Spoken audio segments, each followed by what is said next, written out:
అలాంటి కొడుకుని కన్నందుకు నేను ఆనందించని క్షణమే లేదు. ఒకవేళ వాడే నా మాటకి ఎదురు తిరిగితే వాడి తండ్రిగా బ్రతకడంలో అర్థం ఉండదు. నాన్న, నేను మీ కొడుకుని. మీకు తలవంపులు తెచ్చే పరిస్థితి వస్తే నా కంఠంలో ప్రాణం ఉండదు.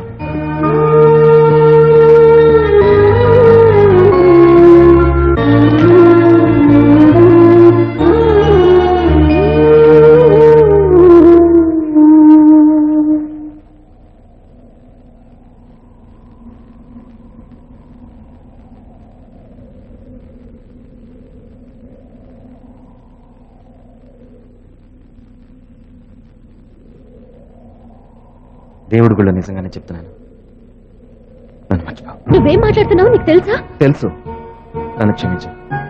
ఇంతకన్నా నీకేం చెప్పలేను. చిన్నప్పటి నుంచి పేరెంట్స్ దూరంగా ఉన్నాను. మన ప్రేమ కోసం వాళ్ళకి దూరమై నేను బతకలేను. నాకు లేరా పేరెంట్స్? ఏమైంది అసలు నీకు? ప్లీజ్ పావని, అర్థం చేసుకో, నన్ను అర్థం చేసుకో. మన రెండు కుటుంబాల మధ్య పచ్చగడ్డి వేస్తే భగ్గుమంటుంది. మనం పచ్చగడ్డి కాకూడదు.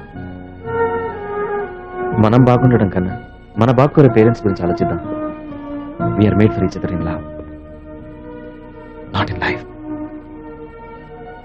బాయ్.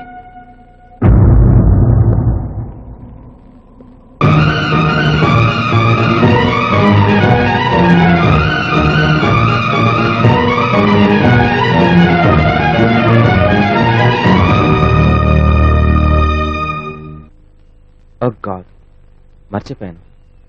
ఈ రోజుగా సెల్స్ మార్చుకోవాలనుకున్నా. సాయంత్రం అమ్మాయి దగ్గరికి వెళ్ళి నా సెల్ తెచ్చుకోవాలి.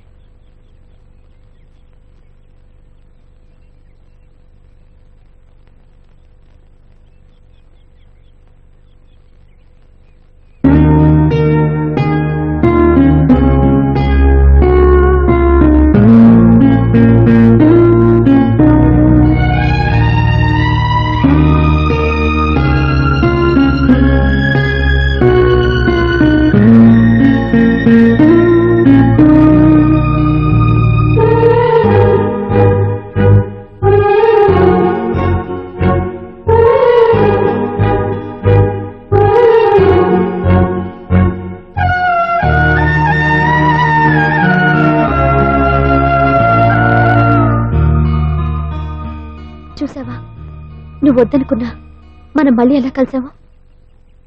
ఇంతకీ ఏం నిర్ణయించుకున్నావు? నా నిర్ణయం చెప్పేశానుగా. మా నాన్నకి మీ నాన్న మీద ఏ కోపం లేదు. మన రెండు కుటుంబాలు కలవాలని ఎంతో ఆశపడుతున్నారు తెలుసా? తప్పు చేసింది మీ నాన్న. ఆయనకి ఎందుకు ఉంటుంది కోపం? మన రెండు కుటుంబాలు కలవడం జరగదు. నన్ను మర్చిపో. మరెందుకు ప్రేమించావు? నన్నెందుకు ప్రేమించేలా చేశావు? మాట్లాడవే. నువ్వు మరొకరిని పెళ్లి చేసుకొని సుఖంగా ఉండగలవా? పేరెంట్స్ పేరెంట్స్ అంటున్నావు. నువ్వు సుఖంగా సంతోషంగా లేనప్పుడు వాళ్ళలా సంతోషంగా ఉంటారనుకుంటున్నావు. సైలెంట్ గా ఉండి ఎస్కేప్ అవ్వకు. సమాధానం చెప్పు. ప్రేమ గుడ్డిదంటారు, కానీ నా ప్రేమ మోగది. అందుకే నన్ను మాట్లాడకుండా చేసింది. I'm sorry. Your self.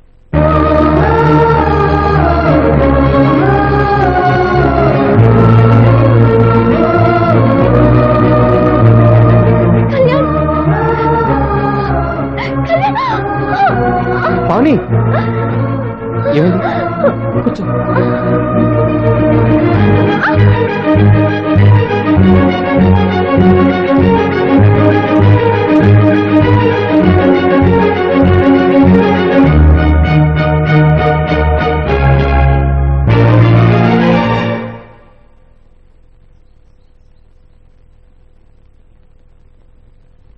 మనసులో ఇంత ప్రేమను దాచుకుని ఎందుకు ఇదంతా?